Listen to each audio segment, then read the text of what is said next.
നിലവറയിലെ നിഴൽ. പഴയ തറവാട് മാധവൻ വിലയ്ക്ക് വാങ്ങിയത് വളരെ ആവേശത്തോടെയായിരുന്നു. നഗരത്തിലെ തിരക്കുകളിൽ നിന്നൊഴിഞ്ഞ് കാടിനോട് ചേർന്നുള്ള ആ വലിയ വീട് അയാൾക്കിഷ്ടപ്പെട്ടു. പക്ഷേ താമസം തുടങ്ങിയ ആദ്യ രാത്രിയിൽ തന്നെ അയാൾക്ക് ചില അസ്വാഭാവികതകൾ തോന്നിത്തുടങ്ങി. രാത്രി 12 മണി കഴിഞ്ഞപ്പോൾ താഴത്തെ നിലയിൽ നിന്ന് ആരോ നടക്കുന്നതുപോലെ ഒരു ശബ്ദം. മാധവൻ ടോർച്ചുമായി താഴേക്ക് ചെന്നു.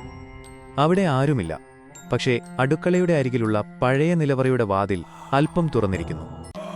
അകത്തെ കാഴ്ച. മാധവൻ പതുക്കെ നിലവറയുടെ ഉള്ളിലേക്ക് നോക്കി. തണുത്ത ഒരു കാറ്റ് ഉള്ളിൽ നിന്ന് പുറത്തേക്ക് വീശി.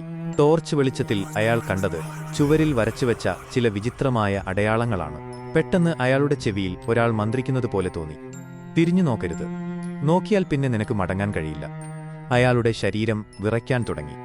ശബ്ദം കേട്ട ഭാഗത്തേക്ക് ടോർച്ച് തിരിച്ചപ്പോൾ മാധവൻ കണ്ടത് ഭയാനകമായ ഒരു കാഴ്ചയായിരുന്നു.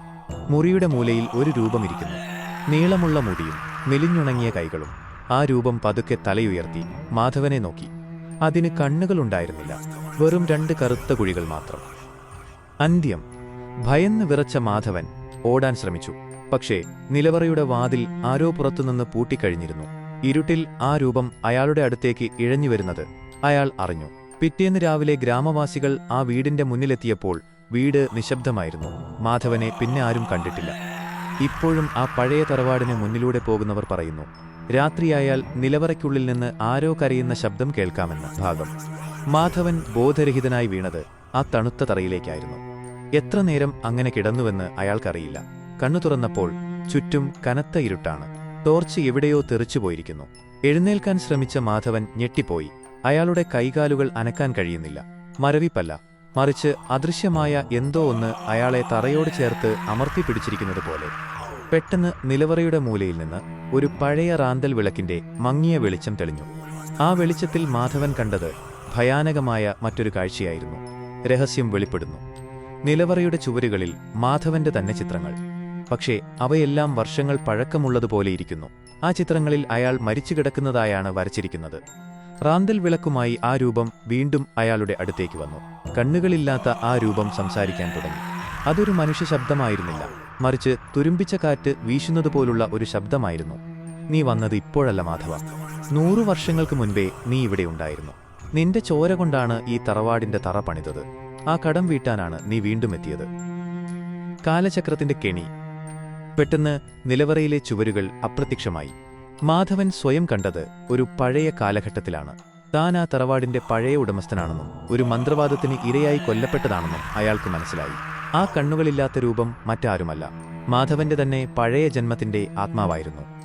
തന്റെ പൂർവികർ ചെയ്ത ക്രൂരതയുടെ ശിക്ഷ അനുഭവിക്കാൻ മാധവൻ വീണ്ടും അവിടെ ജനിച്ചെത്തിയിരിക്കുന്നു. നിലവറയുടെ വാതിൽ പതുക്കെ തുറന്നു. പക്ഷെ പുറത്തു കണ്ടത് ഇന്നത്തെ ലോകമായിരുന്നില്ല, മറിച്ച് 100 വർഷം പഴക്കമുള്ള ഒരു കാടായിരുന്നു. ഒടുവിൽ മാധവൻ നിലവിളിക്കാൻ ശ്രമിച്ചു. പക്ഷേ ശബ്ദം പുറത്തു വന്നില്ല. അയാളുടെ ശരീരം പതുക്കെ പതുക്കെ മാഞ്ഞുപോകാൻ തുടങ്ങി. കുറച്ച് നിമിഷങ്ങൾക്കുള്ളിൽ അയാൾ ആ രൂപത്തിന്റെ ഭാഗമായി മാറി. ഇന്ന് ആ വീട് വാങ്ങാൻ വരുന്നവർ കാണുന്നത് മനോഹരമായ ഒരു പഴയ വീടാണ്. പക്ഷേ നിലവറയുടെ ചുവരിൽ പുതിയൊരു ചിത്രം കൂടി തെളിഞ്ഞിട്ടുണ്ട്. മാധവൻ ടോർച്ചുമായി നിൽക്കുന്ന ചിത്രം. അടുത്ത ഇരയെ കാത്ത് ആ രൂപം ഇപ്പോഴും അവിടെയുണ്ട്. ഈ കഥയുടെ അന്ത്യം നിങ്ങൾക്കിഷ്ടപ്പെട്ടോ? ഇനി നമുക്ക് എന്തു ചെയ്യും? മാധവൻ ആ രൂപത്തിന്റെ ഭാഗമായി മാറിക്കൊണ്ടിരിക്കുമ്പോഴാണ് തന്റെ കയ്യിലെ പഴയ മോതിരം തിളങ്ങുന്നത് അയാൾ ശ്രദ്ധിച്ചത്. അത് അയാളുടെ മുത്തശ്ശി നൽകിയതായിരുന്നു. ഒരു പഴയ മന്ത്രം അയാളുടെ മനസ്സിൽ തെളിഞ്ഞുവന്നു. സർവശക്തിയും സംഭരിച്ച് അയാൾ ആ മന്ത്രം ഉച്ചത്തിൽ ചൊല്ലി. പെട്ടെന്ന് നിലവറയ്ക്കുള്ളിൽ ഒരു വെളിച്ചം പടർന്നു.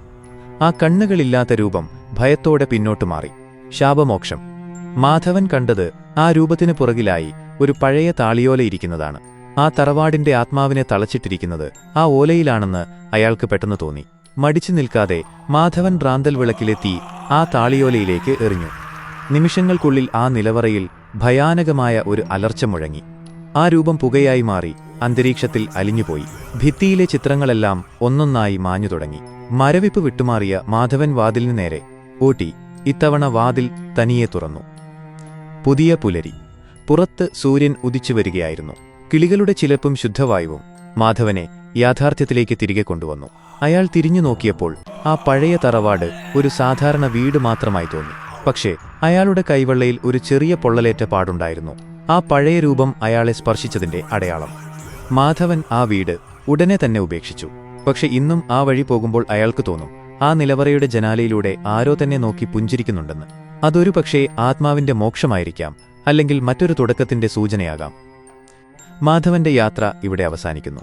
ഈ അവസാനം നിങ്ങൾക്ക് ഈ മുറിയിൽ നിൻ മണം മാത്രം, ഓർമ്മകൾ തൻ മന്ത്രം, നീ പോയ വാതിൽ അടയാതെ കാത്തിരിപ്പു ഞാനിന്നും. എങ്ങു നീ എൻ ജീവനിൽ തിരികെ വരുമോ എൻ കനവിൽ? ഈ വിരഹം അലയാ എങ്ങു നീ എൻ ജീവനിൽ.